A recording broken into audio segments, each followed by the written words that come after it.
Hello and welcome, everyone. We are so excited to have you here today. My name is Allison Cerra. I'm the Chief Marketing Officer here at Alkami, and I am joined by the one and only Jason Dorsey from the Center for Generational Kinetics to talk about establishing banking primacy across generations through the adoption of anticipatory banking. Jason, that is quite the title that we've come up Woo! with for this webinar. I'm Uh, anticipating goodness coming. Let's we're go. anticipating goodness. Jason, with all sincerity, you are always a fan favorite at these webinars and at Alkami events. We are so happy you are a friend of the family and a trusted thought partner to us. You always light up the stage, not just with entertainment value, but with true insights. And this year's study is no different. I went back, Jason, just to see how many times we've done this work together. This is the third time we've done this generational Wow. study, which is really like Amazing. time flies, right? Ugh. So we're excited because I feel like every time you and I get together, we lose control of the time. So we're going to apologize to the audience up front if we Truth. ramble. But Jason and I just have a vibe that we get on the mind meld together. But two, we really unpack new things every time we do this. And I'm excited to have all of you joining us. We have people in the chat who will be answering questions as Jason and I go through this today. So please, I'll just orient you to where kind of logistics, go to the chat window and ask questions. We have people monitoring it right now as Jason and I are talking so that we can make sure we're addressing your needs. But Jason, let's talk first about the methodology of the study. We got to get to the real rigor of the study itself, and this is, as I say, the most boring slide in the entire deck. We I promise love you. this slide. It's like I my mean, but favorite slide. Jason, Because Jason we're is like, legit. We did the hard work. yes, this is like showing there is real math to this. So, Jason, I'm going to turn it to you and just talk to the significance of 1500 and how careful your team is on making sure that that's weighted properly. And then, because it's all about generations, which is absolutely your core area of expertise among several, a little bit about who's in the study and kind of what age ranges we're talking to here. Yeah. Thank you, Allison. It's always an honor to be with you, to be a part of this conversation and really advancing this entire field of study. I know many of you know me from the different Alchemy events, but if you don't know me, I lead the Center for Generational Kinetics. We do primary research to separate myth from truth about each generation. We don't just study one, we study all of them. And we're particularly interested at the intersection of trends, technology, and banking. And this study hits every single one of those in a big way. And we're super excited about it. So in this particular study, it was a nationally representative study. We had 1,500 participants. Now that's statistically important because it gives us a very low margin of error, meaning all of you watching right now, you can literally put this to use right away. You can trust this. You can make decisions based on this. In terms of the participants, they were ages 22 to 65. And we were really thoughtful about selecting those age ranges because we wanted to represent each of the different generations, but also people that were of a certain age where they're able to make their own decisions around banking and they're most likely working and so much more. Additionally, every participant, and this is really important, you've probably seen lots of data out there about the different generations and money, but what makes this study different is every single participant in this study currently has a bank account and they're active in digital banking. That's really important because when we're talking about digital banking, we don't want to talk about people that aren't doing it and asking them their opinion because they'll just be guessing.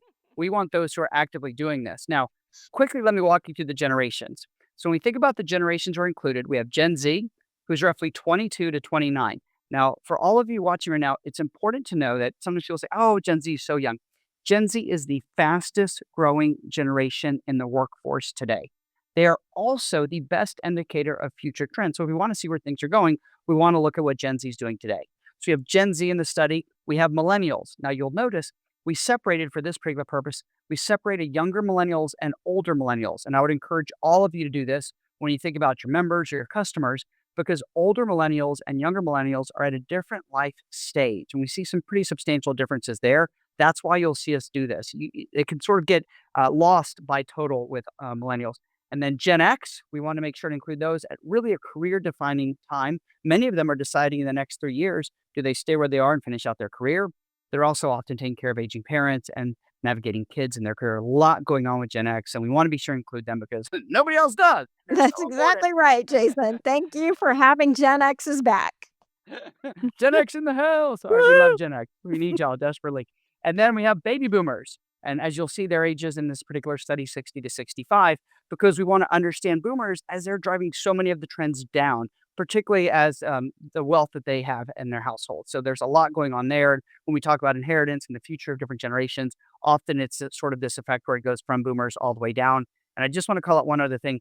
No matter where you're located in the US, you will be represented in this study. This is weighted to the US Census for age, gender, geography, and ethnicity. So it really represents the US in all the key ways. So you know you can make great decisions based on this. Woo! That was a Woo! lot, That Allison, but I was wanted to so make sure to good. cover it. Thanks for letting me do That that. was so, so good. And Jason, can I just say how much I appreciate obviously what your team does is second to none on the research front, but what I No, really thank you. appreciate is the fact that you do carve out these generations with precision, including the younger and the older millennials, and you have such a deep expertise on millennials, and we know millennials are the future wealth bearers of the Yeah, country. absolutely. So I think it is so precise that your team goes the extra mile to actually give statistical significance of the younger versus the older millennial generation, whereas others just kind of cast that with a very broad brush that misses the life stage that you're talking about that's critically different between these two.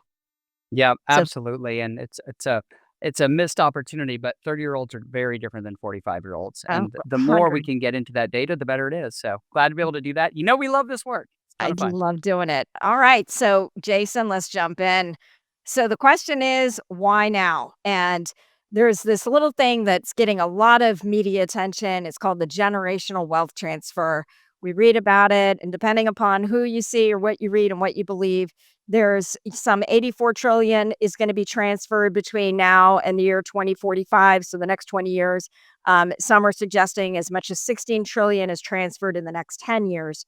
We believe this is a moment in time unlike any other, and I think we'll always say that, like, this is always a moment in time unlike any other, but what might be interesting to the audience, Jason, yourself included, is we've gone to regional and community financial institutions, separate from this study, which is all about consumers, but we've gone separately to regional and community financial institutions in a quantitative study as well.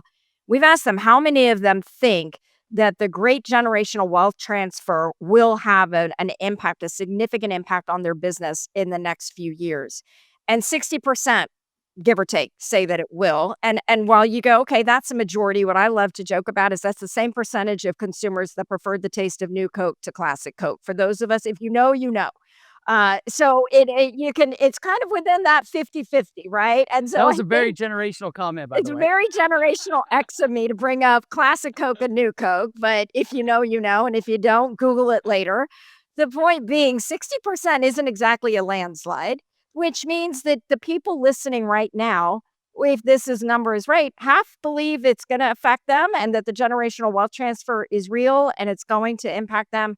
The other half believe maybe not so much. And so I wanna unpack this with you a little bit, and we did a little bit of this at the collab stage as well this year with other, kinda influencers on the stage with us. But what say you on this? Because there is this school of thought that says the rich are just getting richer.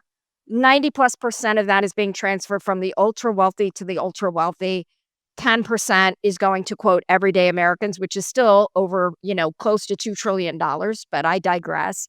There are other stats that say that 40% of small businesses are owned by baby boomers, but according to Jim Perry from Market Insights, an influencer we work with very closely as well, about like a third of them, I think he says, have an exit plan, that they are ready to pass the baton to. So there's a lot going on. I want to unpack this with you. What do you think about the wealth transfer? And is this the moment that we really need to start studying these generations more seriously?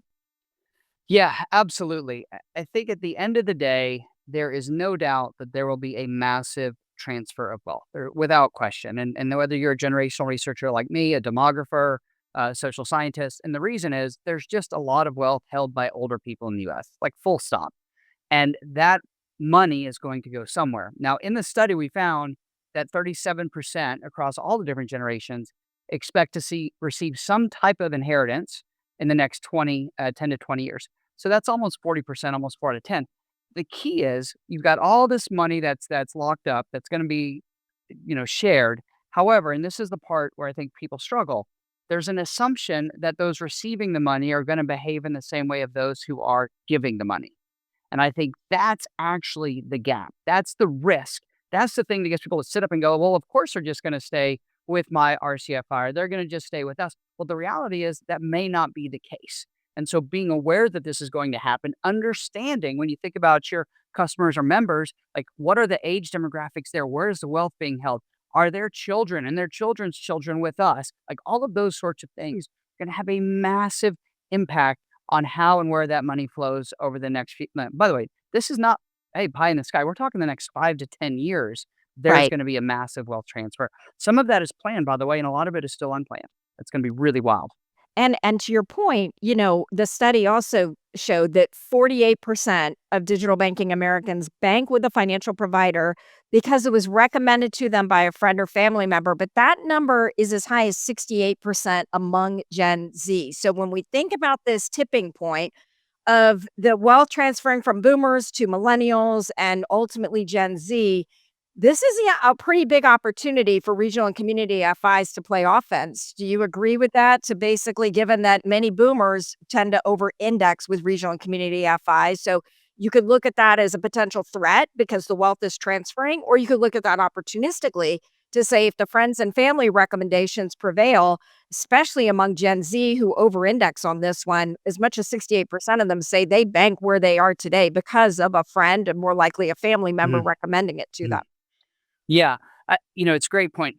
I think it's both an opportunity and a threat, and I'll play the threat first. Yeah. If an RCFI doesn't take the time to get to know and connect with Gen Z in the way that they want, understand their priorities, understand their concerns, understand how they want to bank, frankly, understand what digital looks like for them, then it's a real threat because we can't just assume that they're going to stay with us because their parents or grandparents did. On the flip side, for any RCFI, and this is the thing, it doesn't really matter the size, it matters the strategy. For any of those that reach out and say, we need to engage the next generations within that family, we can't just take for granted they're going to stay with us. Or maybe they're not with us now, but they could be. You've got to proactively seek to build those relationships because what we know is Gen Z is the most influenced by those direct relationships, as we know from the data that you just quoted. So it's whoever is able to build that bridge and connect that. So parents or grandparents make that introduction, make that connection. They're the ones that are going to end up with all of these assets. I think the trick is you can't take it for granted. You've got to work at it now, and then you've got to be able to meet Gen Z where they are in the ways that they want to be met. And that's actually both the opportunity and the threat. So I'm That's playing fan both sides of the coin that's because they both fan exist. that's fantastic, Jason, and I love, this isn't in our study, but you again being the generational expert that you are, you've talked about Gen Z and just how financially minded this generation is. You wanna talk just a little bit about, like, when you think Sure. about Gen Z and the financial literacy and what's important to them? Say more on that because I know you've extensively studied them, arguably, an expert, more than anybody else that's looked at their habits in particular. Yeah, I mean, we've led dozens and dozens and dozens of studies on Gen Z and money and Gen Z and their thoughts of their future. I even wrote a book on it, the economy.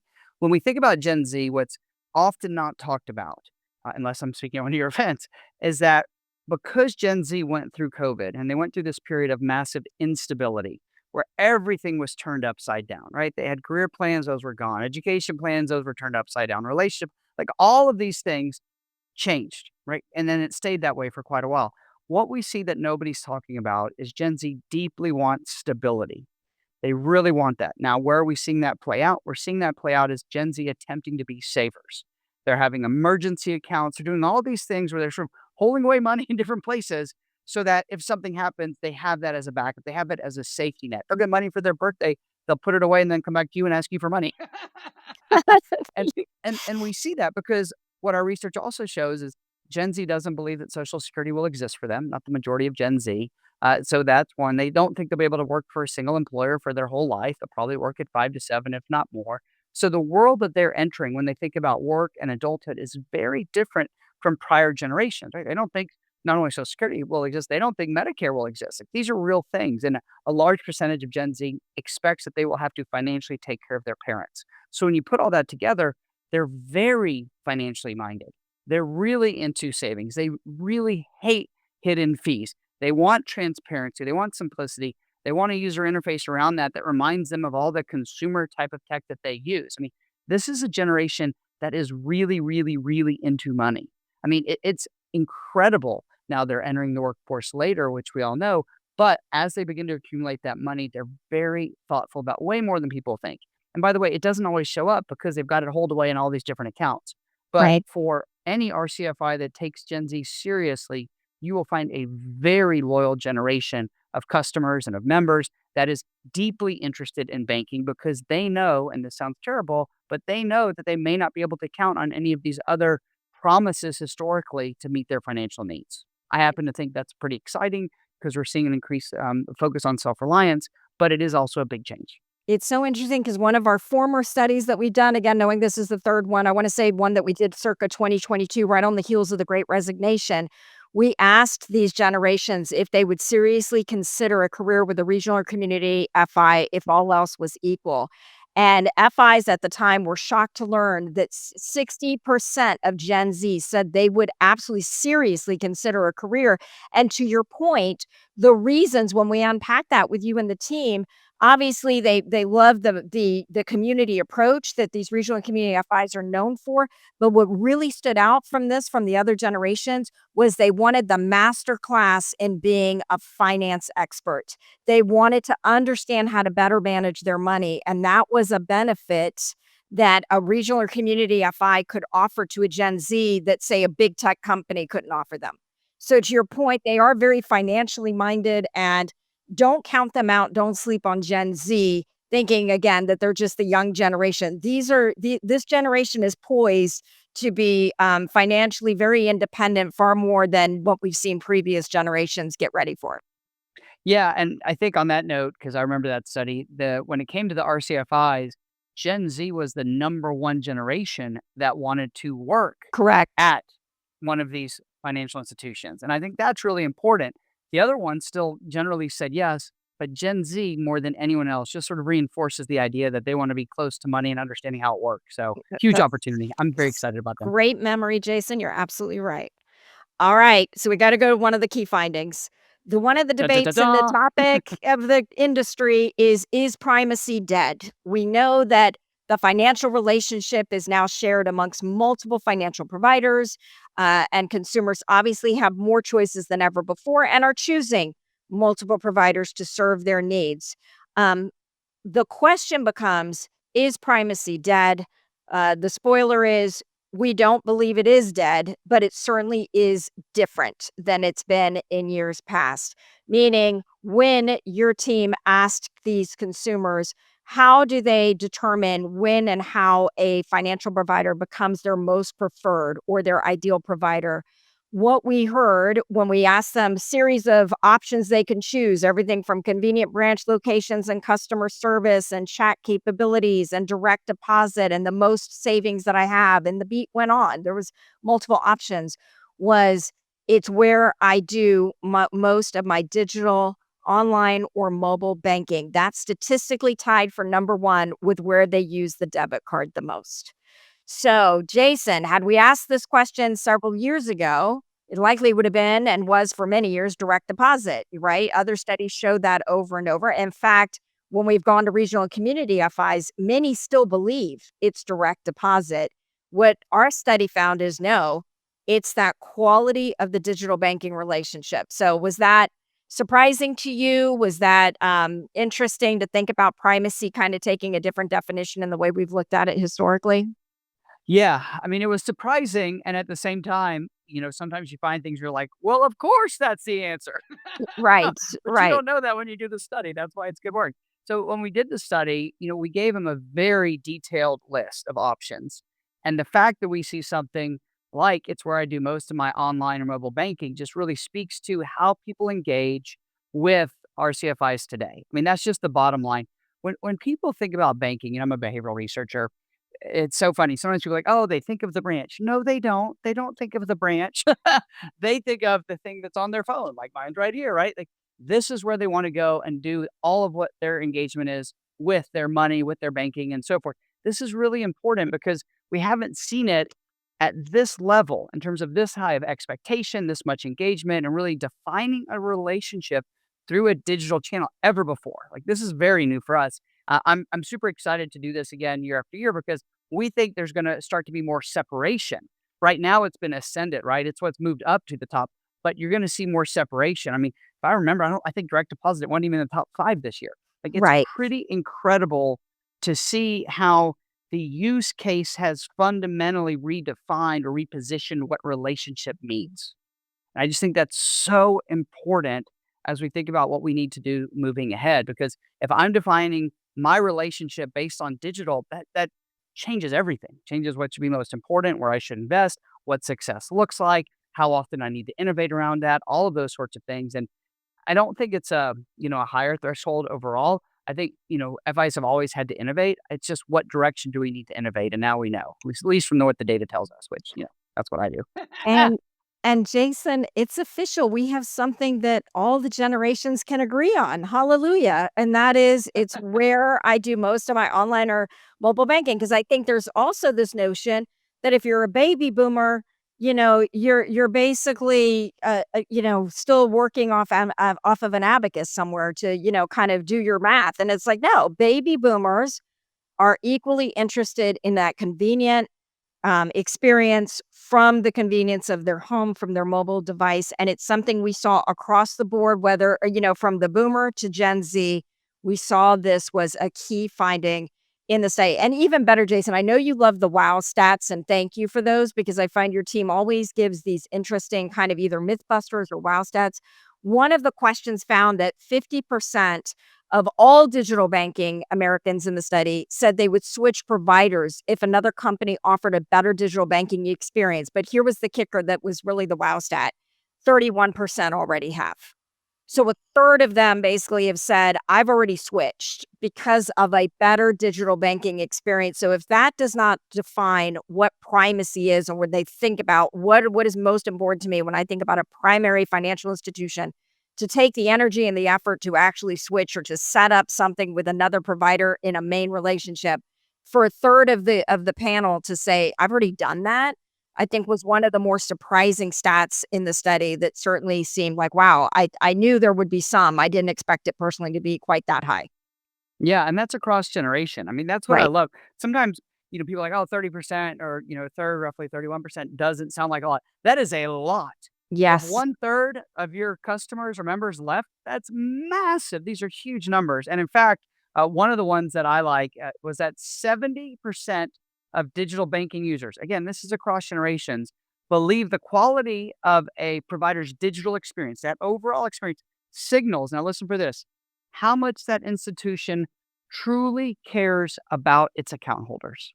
Wow. I Wow. mean, what's the message that you're sending, right? I mean, that's like your core question. Right? How much you care about your account holders is really showing up through digital. And that is the measuring stick people are using today.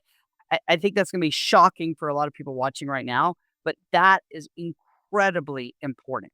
Incredible. We don't see numbers like 70% ever in our work. Right. So whenever you Right. do, it's like, wow, That's really, exactly really right. exciting. It's so much more than pixels on the screen, right? So we kind of forget. It's like, "Oh, these are just pixels." No, this is literally your brand experience. It is your digital channel. It is the primary reason why they're defining you as their primary financial institution. It is a key reason why many leave to go pursue some another institution that can offer a better digital banking experience. And to your point, that's another wow stat. 70% say that it reflects how much your institution actually cares about them as a customer or a member.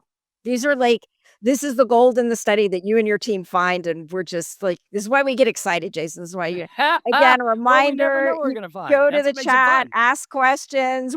We got people monitoring the chat while Jason and I are having this conversation, but hopefully you guys are entertained and seeing some interesting things in this. I hope All right. somebody noticed that you said, "And the beat goes on." Like, that was a very generational comment And the earlier, so beat I goes on. You're gonna get me as being that Gen Xer. I can't get it out of my blood. I've tried. It's in there. All right, let's go to this one. This was another key finding. And this again, some of these you go, "Yes, so what?" But it's when you start to get to the nuance of these. So, the digital experience is the banking experience, and the process of opening an account, onboarding a consumer is no longer a back office function. It is the frontline differentiator. There was a question that we asked in the study. And the reason we asked this question, candidly, is because we have found in the past couple of years, where money is no longer free. And I say that, a bit sarcastically, but now in a moment of interest rates, we've had financial institutions confess to us, Jason, that they have employees that have never seen an inflationary rate environment where they had to be acquisitive to go find deposit account holders. This is a new muscle that many financial institutions either didn't have to tone for a period of time when money literally was virtually free, or new employees coming and joining the ranks and never seeing that period of time before. So we wanted to know how important is that account opening experience, knowing to the points that we've made already, the front door is increasingly digital. And we found that 40% said they would be more likely to switch financial providers if they were offered a 5-minute online or mobile account opening experience from another. So let's talk about that, because I always say, Jason, this is one where 40%, let's even say they're exaggerating. Let's just say, look, I'm in a research panel. It's easy for me to be hyperbolic and say, yes, I would switch. A rule of thumb I've always heard, Jason, and tell me if you agree as a practitioner, cut it in half if you want to kind of get a proxy for real market, friction in the market, conditions of people's lives get in the way. That would still be 20% would switch for a 5-minute online or mobile account opening experience, which is, again, a big number. Talk about that. What kind of, does that surprise you? Is that one of the things that you found to be one of the more revealing stats in the Mhm. study as well? Yeah. Well, one, we had a hunch that there was a lot of pent-up demand and expectation and honestly frustration around the account opening process because we've heard it in our qualitative work. So being able to quantify it and say just how painful this is, or the flip side of it here, if we could solve this problem and you could get this done in less than 5 minutes, how would this change your behavior? And your point of 40% divided by two, like that totally works.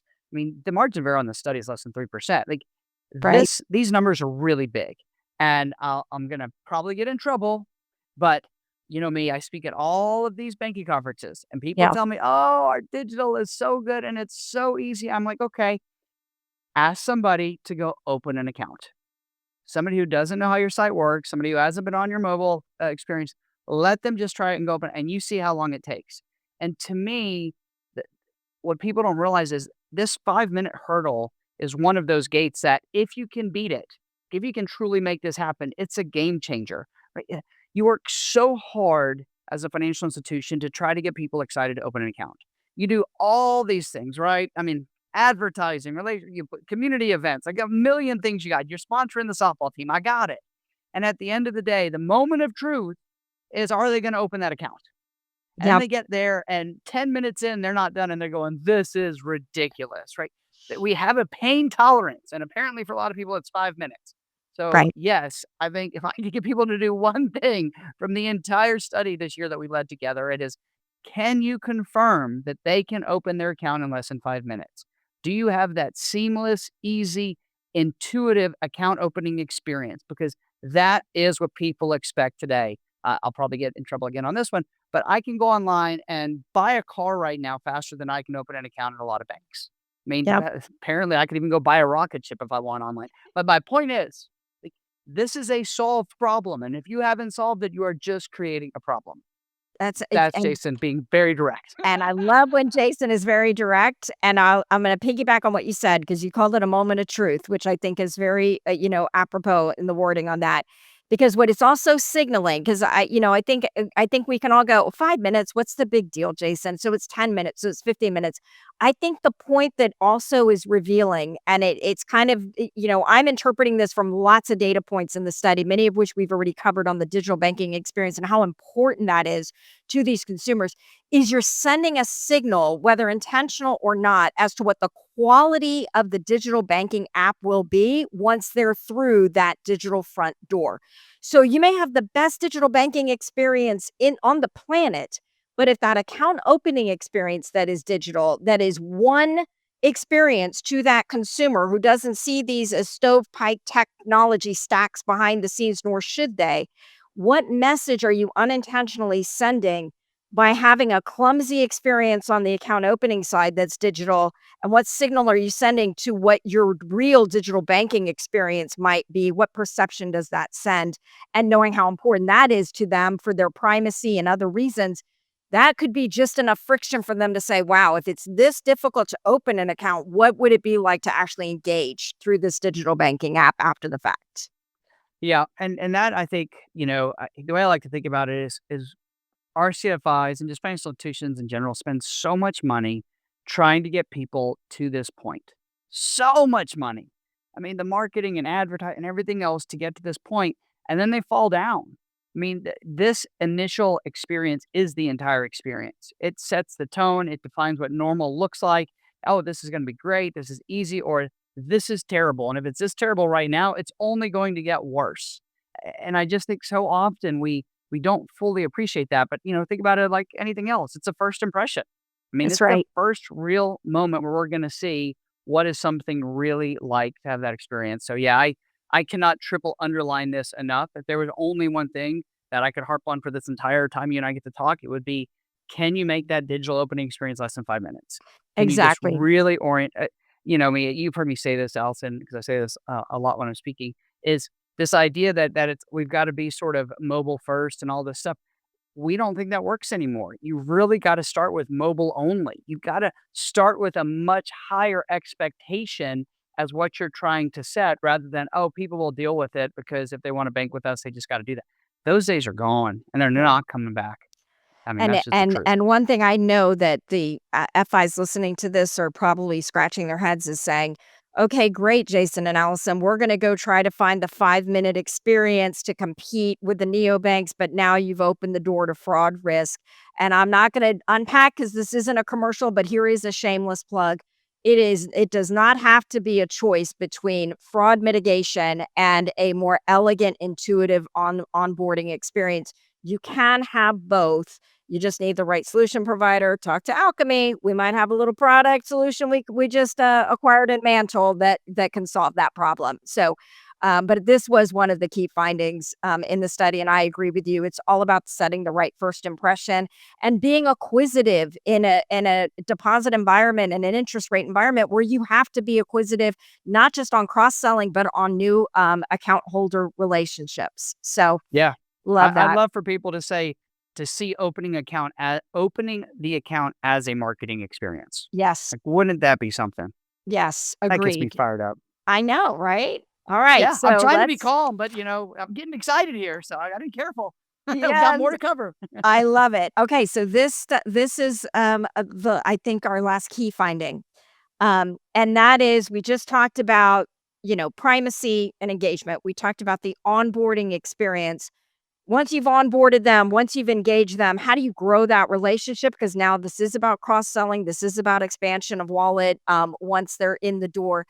And this is one where banks and credit unions are awash in data, but unfortunately, much of it is non actionable. And it is really an opportunity to monetize the data engine and finding a way to interpret signals from noise to intercept their account holders at the right moment of truth, to use your language from earlier, Jason. And this is what the study found that I think every regional and community FI will listen and hopefully hear us on this one. The gap continues to be an area for growth for regional and community FIs, meaning only 38% of your customers and members, if you're a regional or community FI, say that your product recommendations have improved over the past year. That is significantly lower than the account holders of neobanks, of which 53% of them would say that those have become more relevant over the past 12 months, and mega banks, of which 45% have said that their recommendations have gotten more relevant over the past 12 months. And Jason, because you have really scrutinized this for a margin of error that is very narrow, both of those are statistically higher right now than a regional community FI, dramatically higher, which means this is conclusive, and it has been a finding of this study since we started it 3 years ago, give or take. This is a gap that persists. It has not closed. Regional and community FIs have this opportunity. I wanna give the floor to you. Let's talk more about this. How do they get more relevant? And what else did you find in the study that you found interesting on this point? Yeah, I think fundamentally, today's customers expect a lot more useful recommendations and information and analysis from their financial institutions, full stop. And, regional and community financial institutions are just lagging. And and it's frustrating to me because there was a time when I might be, yeah, the technology didn't exist for them to just quickly advance. Well, now the technology does exist. And this is something this is a solved problem. Like it's solved, it's done, but you gotta go and implement it. And to me, that's frustrating because it shows that lack of commitment and when there's just a massive opportunity. So we've been talking about this wealth transfer and digital expectations and all this stuff. At the end of the day, if I'm a member or customer and I feel like you're not rising to the level of what I need through recommendations and personalizations and meeting me where I am and giving me insights I couldn't get otherwise, I am going to start looking around at other options.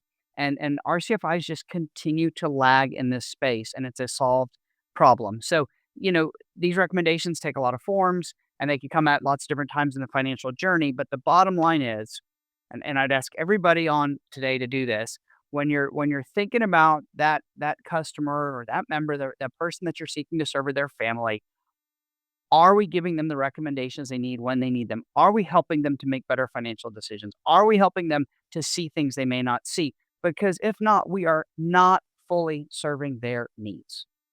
And I mean, I can say that I'm a researcher, right? I don't work for Alkami. I can just say it how it is. And I'm gonna tell you, like, this is something people expect today. It's not going away. And as we've seen, the gap is not closing. And so Correct. we've got to make this a strategic priority. And I speak to a lot of boards out there, and I'm like, this is not a nice to have. Right. This is simply what people expect today. And the data proves it over and over and over again. And let me give you some of these other stats that I think are there. 42% said that when they're completely satisfied with how their data is used, or only 42%, as you talked about, when we see that, they're more likely to recommend it to family, they're more likely to recommend it to friends, they're more likely to stay with that financial institution. So to me, it's not just about, I get into this retention conversation a lot because people ask me, how do we retain? How do we retain? I'm like, if you're just focused on retaining, you are missing half of the battle. It's Right. not just retaining. We need to be driving referrals.